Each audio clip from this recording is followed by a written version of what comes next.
Lay down. Lay down. Okay. Okay. Hi. Ow. Are you feeling triggered today, Ron? I don't know, but something tells me that we've got something in store that's really gonna help me come back down a little bit. Oh, something tells you. Yeah, something tells me. Jen, could you tell us a little bit about what we're doing here today? Yeah, today we are going to be engaging with part 1 of our Toolkit series. And part 1 is, I'm triggered. What the heck do I do? The hardest part when we are feeling triggered is actually being able to access something to help bring us back down, help us reestablish safety. So we're hoping that in today's part 1, we are going to be able to talk about how to ride that experience. So tip number 1 is ride the wave. Tip number 2 is using a coping card. And tip number 3 is connecting with your community. Definitely. Let's dive in. Okay. A little preface just before we dive into this. This is by no means a way to bypass the things that might be making you feel unsafe. We are living in a time historically and still to this point where a lot of people are being targeted in the media, they're being targeted in legislation and policies, and it makes sense that you are feeling both dysregulated and maybe unsafe because what these policies and things are doing are creating those feelings. So with all that being said, let's acknowledge the fact that we are living in a time and a space where your reactions that you're having are natural. They're normal. Absolutely. Absolutely. And these are not fixes. These are not 100% like you're going to feel great and it's like everything in the world is going to feel better. It is a form of radical resistance to regulate our bodies, especially in times such as these. So please feel free to take what feels good, leave what doesn't, try them out. Let us know what does or doesn't work, and if you'd like to see more of this stuff, because we are happy to do it. So hopefully with these 3 steps, you'll be able to recognize when you're feeling really overwhelmed, really triggered. You can come back down to a functioning level of existence so that you can get through your day. All right, so I say we get started. Part 1, riding the wave car. So Roni, take us on this journey, please. Yes, so for those of you who might be familiar with dialectical behavioral therapy, there is a skill that's called riding the wave. And the wave is the crashing, the emotions. It's that when you are in the depths of these feelings, it truly does feel like you are straight up being taken by a wave and you are just kind of like trying to stay afloat. And what we're doing here is like, the wave is going to happen. We know that these waves are going to happen. We are emotional beings.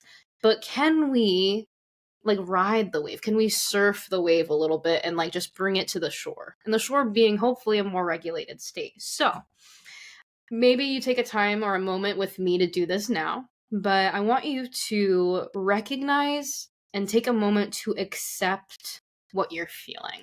So while we're here, maybe with me, you can bring maybe a hand to your heart space or maybe to your stomach or just anywhere in your body that feels good. And I'm going to invite you to take a deep breath with me. We're going to inhale in through the nose and we're going to exhale out of our mouth. So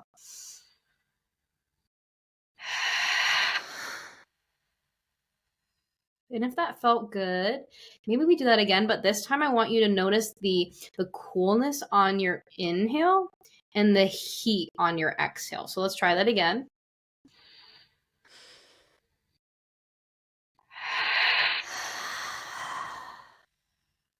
Okay. Now, the next step is, can you notice anything around you? So what I mean by that is, what can you hear? Maybe take a moment to notice the space around you, in the room you're in, maybe even in your body. Can we expand that awareness outwards, outside of the room? Can you hear any wind blowing outside? Can you hear any birds? Can you hear any traffic? Is it quiet? Just taking a moment to notice what we can hear. Next, maybe you notice what you can see.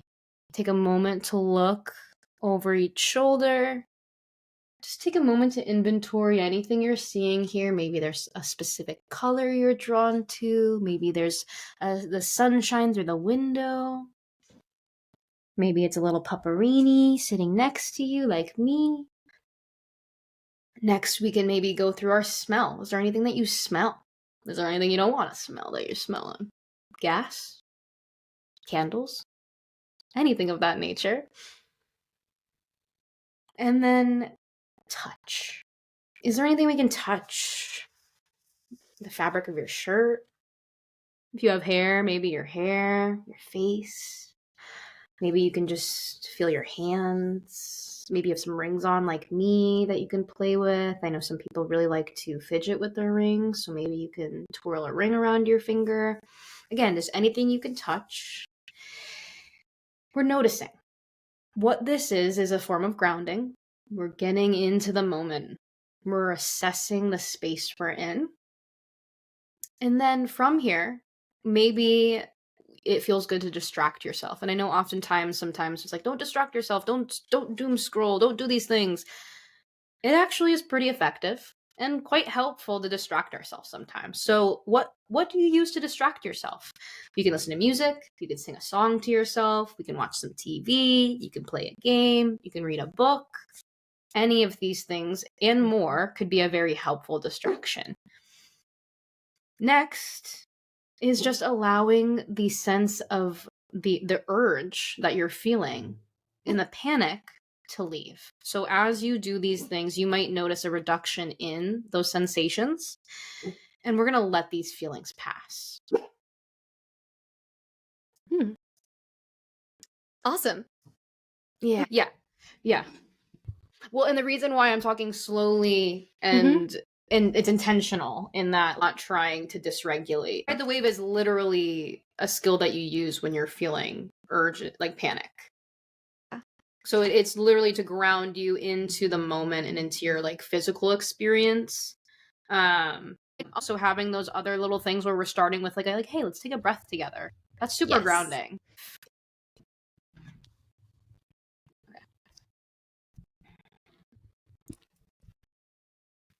Okay, now we're gonna look at tip number 2, using a coping card. So I'm gonna share my screen so we can all see the same thing here. Just bear with us. Oh. All right, so biggest thing first, right? Do I feel safe? Love this question, because sometimes no. The answer is no, and this helps us get right to our safety plan. Yeah. The other reason I love it is because the answer might be yes. And this in itself can help ground us into the moment again and back into our body. So then we want to ask, do I feel numb or reactive? Let's say I'm feeling reactive. Okay, feel your feet on the floor, right? Notice where your body is in space. Come back down to earth with us, all right? Next one, use controlled breathing. Instead of breathing techniques, right? Or breathing strategies, controlled breathing. All this means is that you're showing your nervous system, no chance, okay? I'm in control here, I'm good, all right? So control your breathing. This can look like breathing in and out through a straw. And this helps our airways completely fill up here because we're limiting the amount of air coming in. So it reduces hyperventilation. Or simply just keep breathing. Say we're hyperventilating, right? Try to control how much breath you allow to get out each time. Longer exhales means your diaphragm can calm down and it can relax so that you're not going to be in hyperventilation mode anymore. So, okay. All right, and then the last one over here is shake out that excess energy, right? Literally just like shake it out. Doesn't really matter what you do, right? Let it go. Yeah, get that adrenaline out of your system, okay? All right, feeling numb. This is awesome. Tip number 1 that Roni walked us through, reorienting to your 5 senses. You can scan your body. So kind of like feel your feet on the floor. Okay, where are my calves, right? How do my calves feel? How about my knees, my thighs, my hips? And you can work your way all the way through, checking back in with how you're feeling, where maybe you're feeling tense. Are you sore anywhere? Are you feeling strong? Identifying colors that follow the rainbow is another great one. We did that when we were looking over our shoulders, right? You can, colors of the rainbow, maybe even just your favorite color. That's a helpful one too. And then stretching, right? Let yourself move. Let yourself remember that you have a body that can move if you have that ability, right? That's awesome to stretch and feel. Yeah. I want to add a note here for those of you who might be like, what is a safety plan? Some of you might not like have worked with a therapist before or may not have created one of these. I think safety plans can be really helpful because they're kind of similar to this structure where it's like a step by step of like different things you can try or support yourself with when you are feeling dysregulated or triggered. I also want to hold space for there might be those of you who do not want to call 911, 988, or local emergency rooms because of the fact that police might be involved. And there are alternatives to using these. So that is something that we will link resources to below. And please stay tuned for a safety plan video with Jen and I, where we offer some more of these skills and outline these services where police will not be involved. Absolutely. Emergency response team, right? Look up your local county. They're paramedics trained in mental health. They show up. They could be in an ambulance if that might be needed for your situation, but they will always come wearing khakis and polos and just people ready to be with you in your time of need. Yeah, definitely. Great supports. Yeah. All right. Tip number 3, connecting with community. Some of you might be like, duh. But sometimes when we are in the depths of our despair or feeling really triggered, our prefrontal cortex, which is this part of our brain up here that does like logical thinking and like kind of gives us our things that we can do, we're not always thinking like, let me call my buddy, or let me get out into the community, or let me be social with others, because sometimes that's really uplifting to our spirits, as well as so validating and regulating to call someone who's regulated, who can be with you as your nervous system can mirror with theirs and come back down to a place that feels comfortable. Jen, do you have anything else to say with this? I'm sure there's a lot. I think like what's coming up for me as most important is our natural inclination for so many of us is to self-isolate when we are feeling triggered. We want to hide, right? We don't want to be around other people. Maybe our self-worth is wavering a bit here. So remembering that there's people in your life who love you, there's people who want to support you, and if they knew that you were suffering by yourself, they might be pissed at you, right? Give them a call. They want to be there for you. Give them the chance and allow yourself the chance to connect with those around you. We're not instinctually loners. That's not in our nature. We're always going to feel better when we're connecting with others. Yeah. And for those of you who might be like, well, I don't have someone to call, because that's real. That's real. We might not have a person or even people that come to mind with whom we can come to in such a state.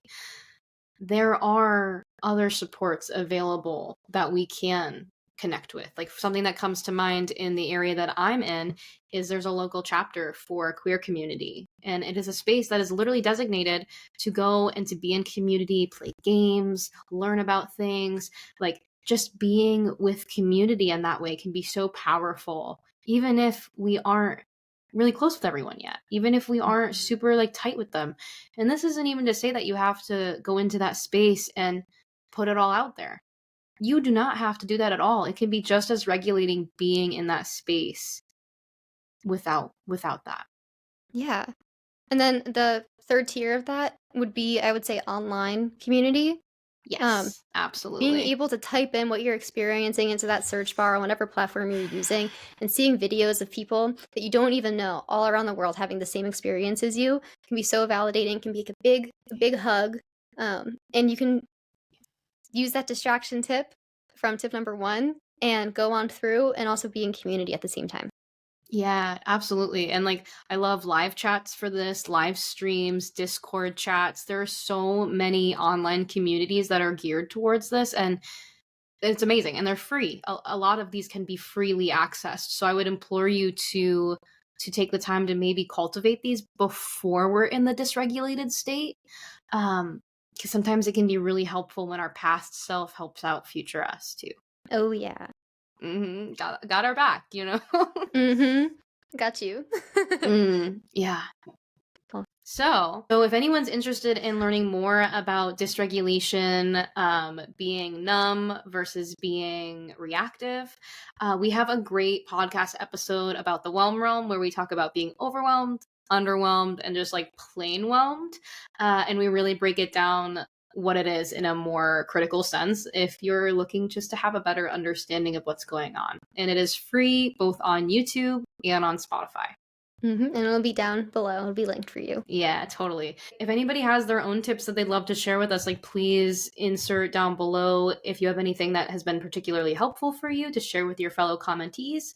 And or like if you do use these, let us know how it goes for you. We'd love to know if it helps you in a time of need. So if you're looking for more from us, please feel free to like, subscribe, follow our channel. Anything helps, leave a comment, and feel free to follow our other pages as well.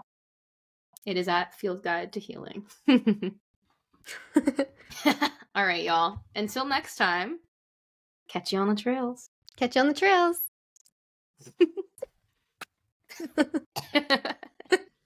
Wait. Ka-chow! Ka-chow!